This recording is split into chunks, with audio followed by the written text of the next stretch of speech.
Pastor Fabiano fará a leitura da palavra de Deus, a Ellen fará um solo e logo em seguida estará trazendo a mensagem da palavra de Deus.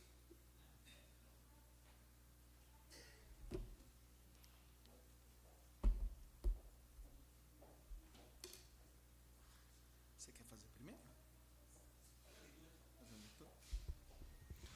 Paz do Senhor, amados. Faremos a leitura do livro de Isaías, no capítulo de número 6, do 1 ao 8. A palavra do Senhor diz assim: a visão de Isaías e o seu chamado. No dia da morte do rei Urias, eu vi o Senhor assentado sobre o alto e sublime trono, e as abas de suas vestes enchiam o templo. Serafins estavam por cima dele, cada um tinha 6 asas, com 2 cobriam o rosto, com 2 cobriam os pés, e com 2 voavam. E clamavam uns para os outros, dizendo: Santo, Santo, Santo é o Senhor dos exércitos. Toda a terra está cheia da sua glória. As bases do limiar se moveram à voz que chamava, e a casa se encheu de fumaça. Então disse eu: ai de mim, estou perdido, porque sou homem de lábios impuros, habito no meio de um povo de impuros lábios, e os meus olhos viram o Rei, o Senhor dos exércitos. Então um dos serafins voou para mim, trazendo na mão uma brasa viva que tirara do altar como uma tenaz. Com a brasa tocou a minha boca e disse: eis que ela tocou os seus lábios, e a tua iniquidade foi tirada, e perdoado o teu pecado. Depois disto, ouvi a voz do Senhor que dizia: a quem enviarei? E a quem há de ir por nós? Disse eu: eis-me aqui, envia-me a mim.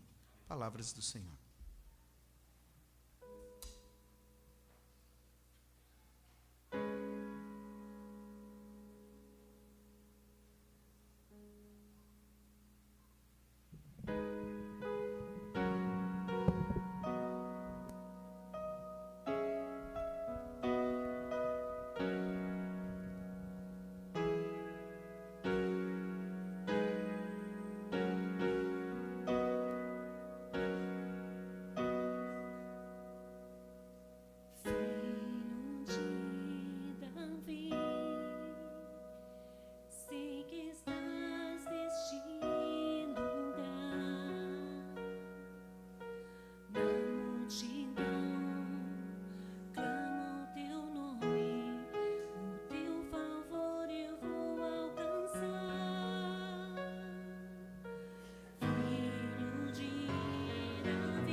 Santo poderoso Deus, maravilhoso, Santo poderoso Deus, maravilhoso, Santo poderoso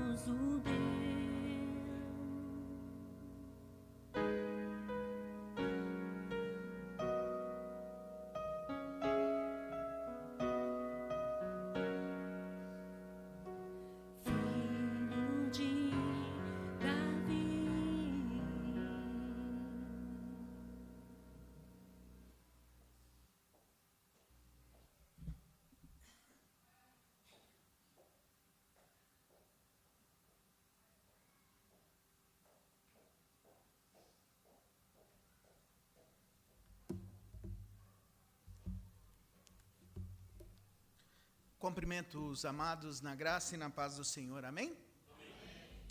O Senhor é maravilhoso e Ele tem feito grandes coisas em nosso meio. Hoje nós estamos em um culto especial, devido ao fato de, alguns minutos à frente, nós faremos a eleição de homens e mulheres que estarão designados a fazer parte da obra do Senhor efetivamente, trabalhar e coordenar a obra do Senhor. E achei eu oportuno falar de um texto que nos remete à importância de Deus na nossa vida, a importância do culto em particular. O culto apresentado pelo nosso profeta Isaías. Isaías passa para nós uma visão fantástica de como se deve ser o culto a Deus.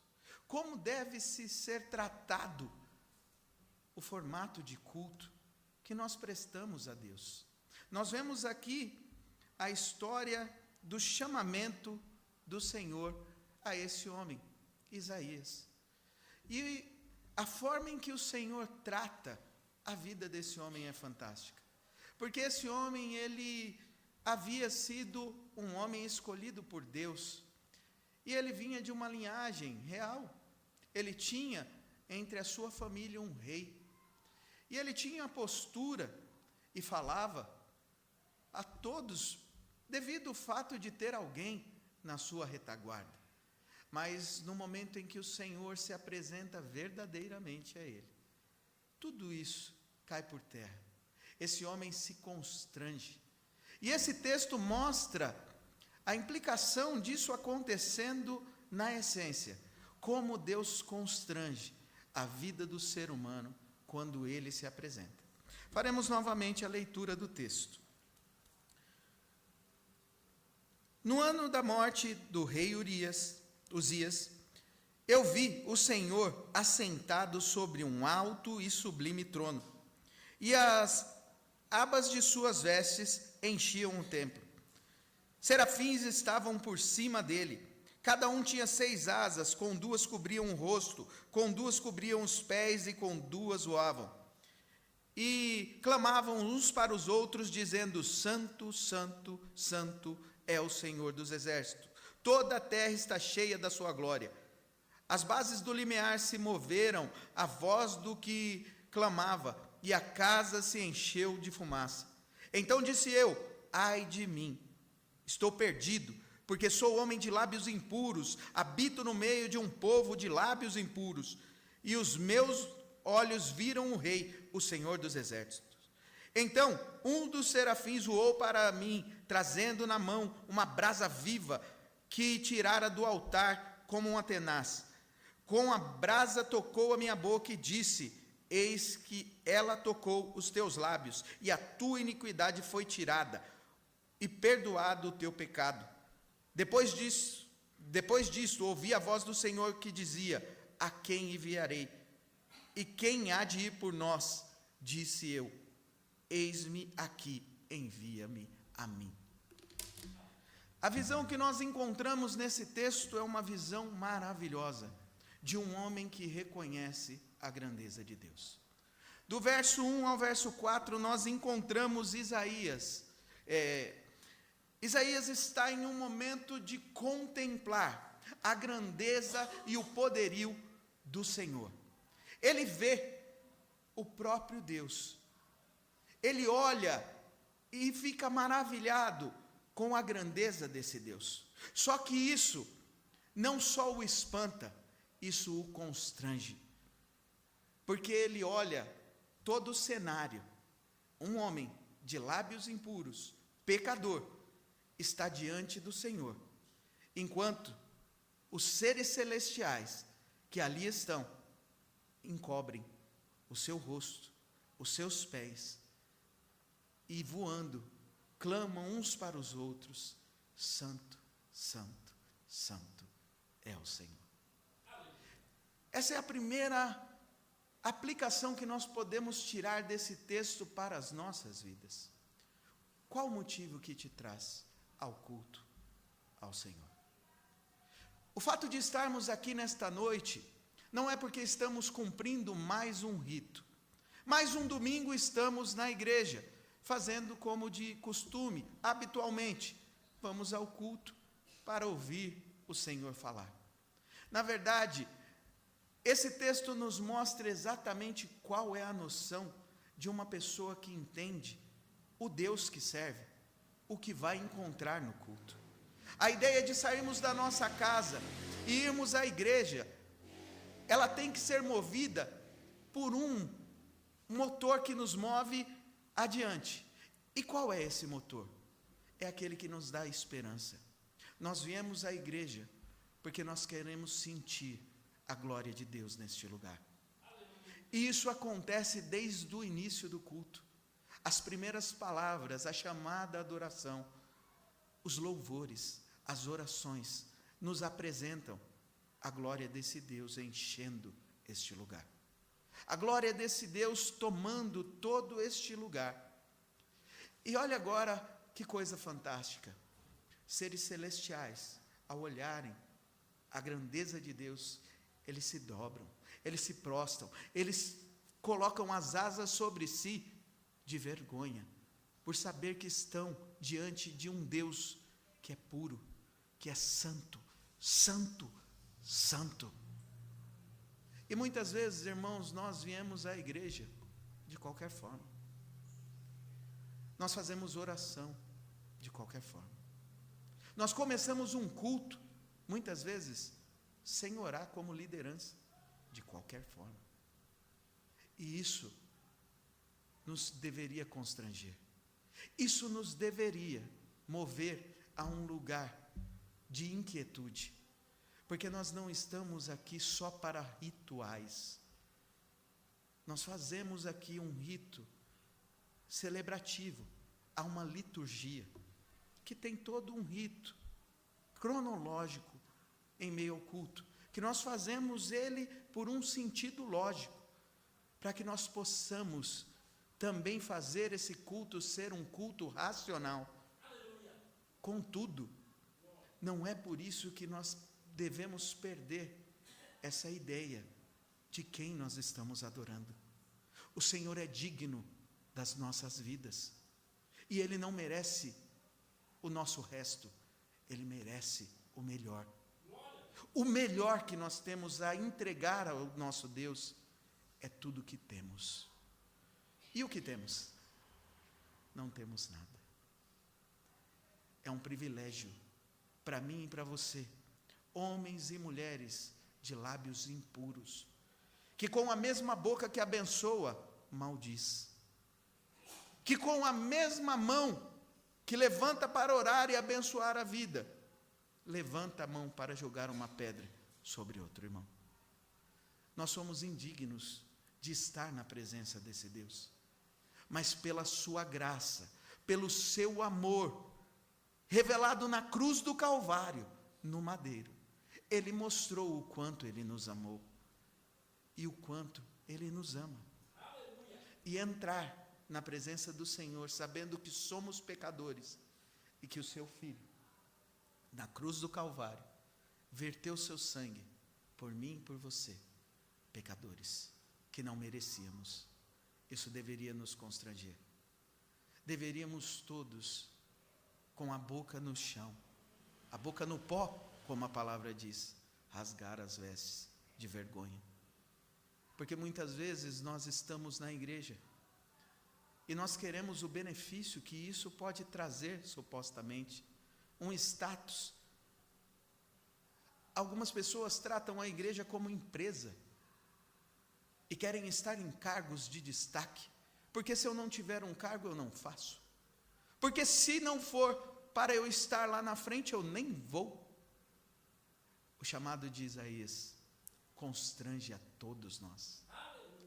Porque ao ver quem é o verdadeiro dono do culto, quem é que ele vai adorar, ele é compelido instantaneamente a revelar-se como um pecador e a falar: acabou para mim.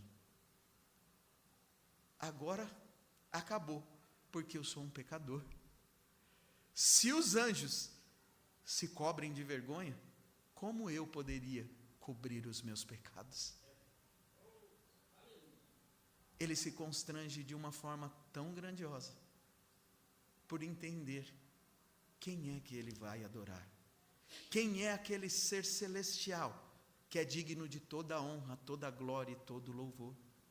O fato de virmos ao culto não pode ser porque nós queremos estar em um patamar ou outro. Não pode ser porque estamos indo simplesmente cumprir uma agenda. Vamos mais um dia participar de um culto. Nós viemos à igreja porque nós entendemos que um Deus tão maravilhoso está agora, nesse momento, se deslocando, dobrando os seus ouvidos para ouvir o meu e o seu clamor. Viver igreja é viver isso, viver a realidade de um Deus todo-poderoso, vindo ao encontro de pecadores. Essa é a visão maestral que está acontecendo no chamamento desse homem como profeta. Ele está vendo o Deus da glória vir até ele e apresentar-se. E o interessante é que a continuidade do texto também faz muito jus ao que é a liturgia do nosso culto. Porque nós vemos e nós contemplamos o Senhor com adoração. É isso que está acontecendo, os anjos estão adorando, eles estão ali louvando ao Rei dos Exércitos. E quando nós iniciamos o nosso culto, é isso que nós temos que ter em mente. Nós estamos chamando o Senhor, vem, vem Senhor, habita neste lugar. Esse templo é teu, mas não o templo físico. Esse templo é teu. Eu sou teu. Eu sou a tua igreja. Como bem disse o nosso pastor aqui, a igreja somos nós. O pastor foi muito feliz em usar essa figura de linguagem. A igreja sou eu e você. Imagine você, o Criador de todas as coisas, que fez tudo o que existe, tudo o que há, simplesmente com o poder da sua palavra. Esse Deus é que veio aqui ter um encontro com você nesta noite. Agora olhe você, olhe no seu interior, como está você? Será que você, como eu e como Isaías, também pensa a mesma coisa? Estou ferrado, porque Isaías na hora ele fala, e agora? Eu sou um homem de lábios impuros, eu habito no meio de povo de lábios impuros, acabou para mim, eu vou ser fulminado, porque o Senhor é glorioso. Como posso eu estar assim diante do Senhor? Esse segundo ponto, nós podemos analisar então o que o culto tem que fazer na minha e na sua vida. O fato de ir à igreja não é simplesmente para ouvir a voz de Deus. Nós viemos aqui para ver essa revelação maravilhosa de um Deus maravilhoso que se apresenta, sim. Mas quando nós vemos esse Deus, nós somos compelidos a nos constranger e a nos arrepender. Nós precisamos fazer uma autoanálise de nós mesmos e ver como estamos adorando esse Deus. Porque esse Deus não é simplesmente santo, Ele é 3 vezes santo. Ele é santo, santo, santo. Ele é um Deus que é totalmente digno. E muitas vezes, eu e você nos levantamos, elevamos nossa voz em oração e em cânticos, e enquanto estamos no culto, isso é uma realidade, mas saímos dessa porta. A primeira fechada no trânsito, nós maldizemos. A primeira fala tortuosa da esposa, do marido, nós falamos palavras horríveis, nós combatemos uns aos outros. Viver o culto não é simplesmente ir à igreja. O culto tem que ser vivido nas nossas vidas em todos os momentos. Porque os olhos do Senhor estão em todos os lugares, contemplando os maus e os bons.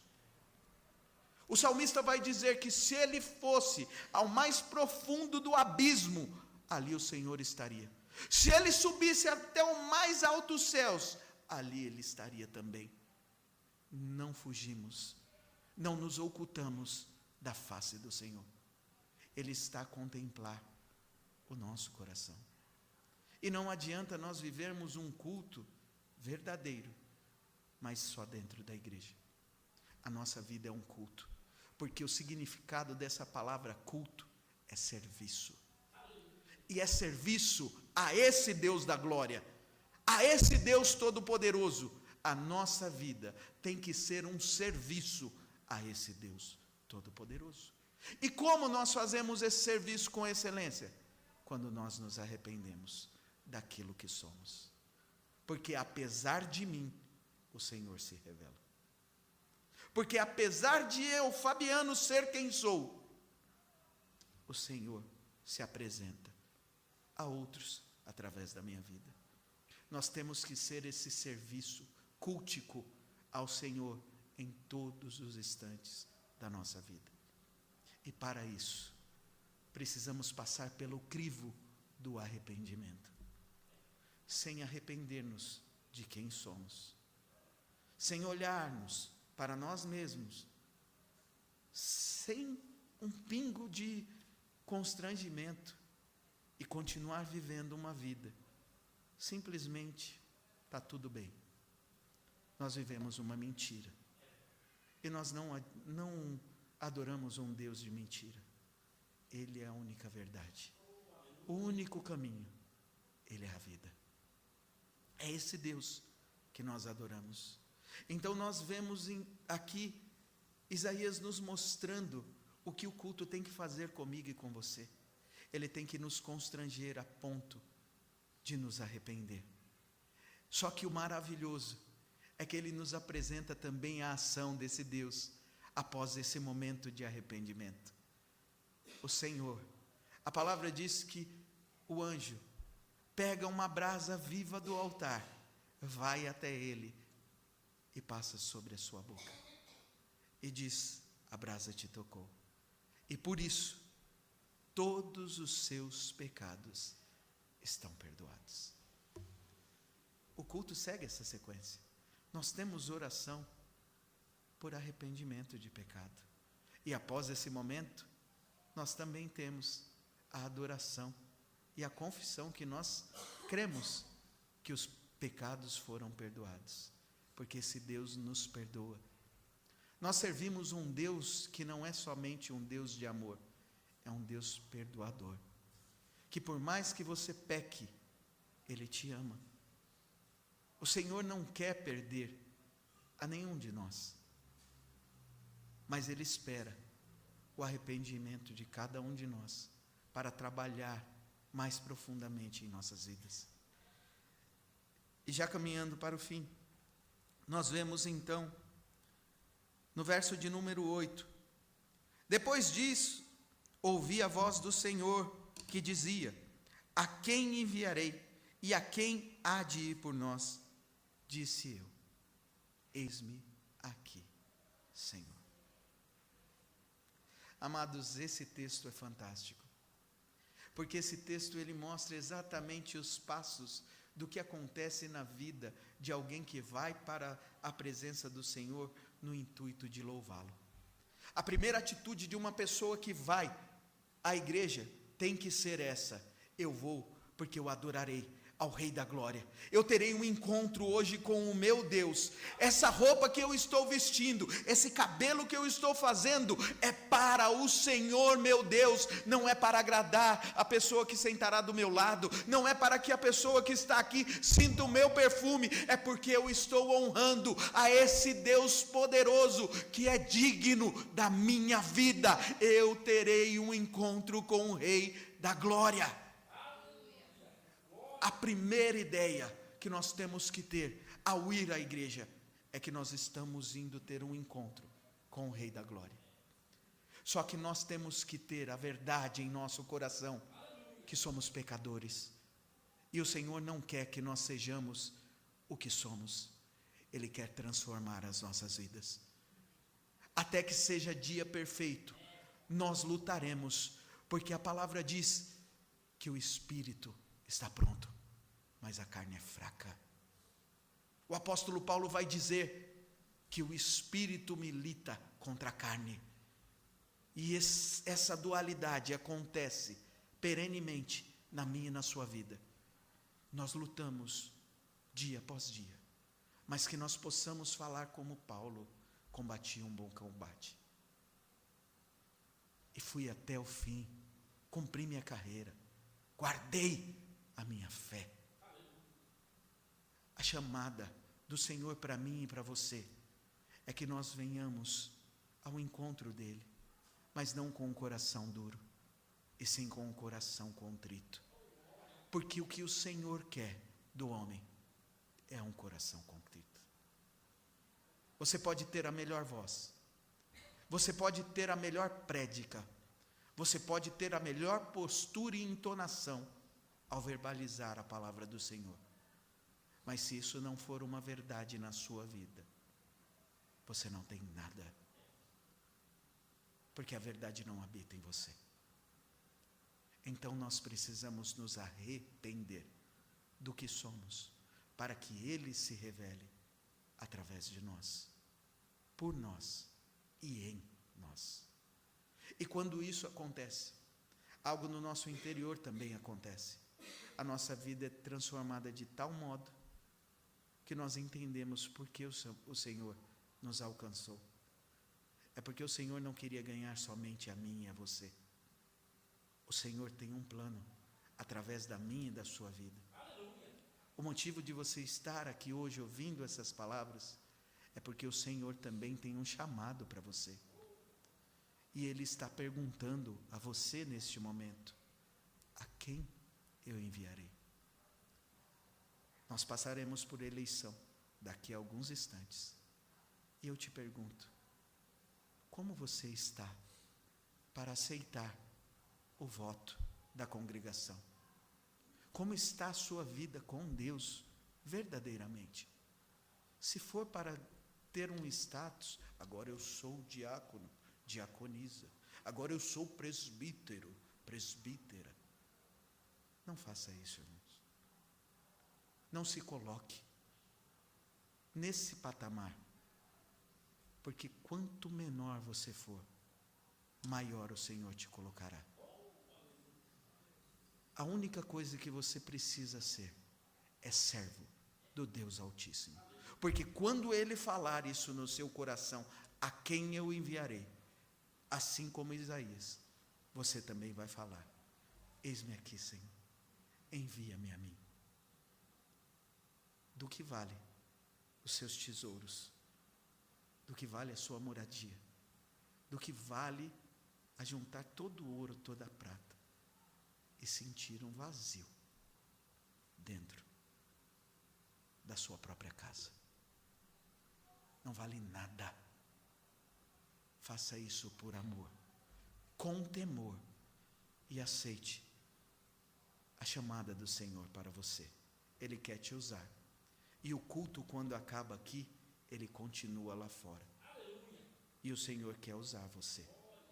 E Ele está perguntando: quem irá por nós? Você é capaz de dizer: eis-me aqui, envia-me a mim? Que assim Deus abençoe a sua vida, em nome de Jesus. Amém.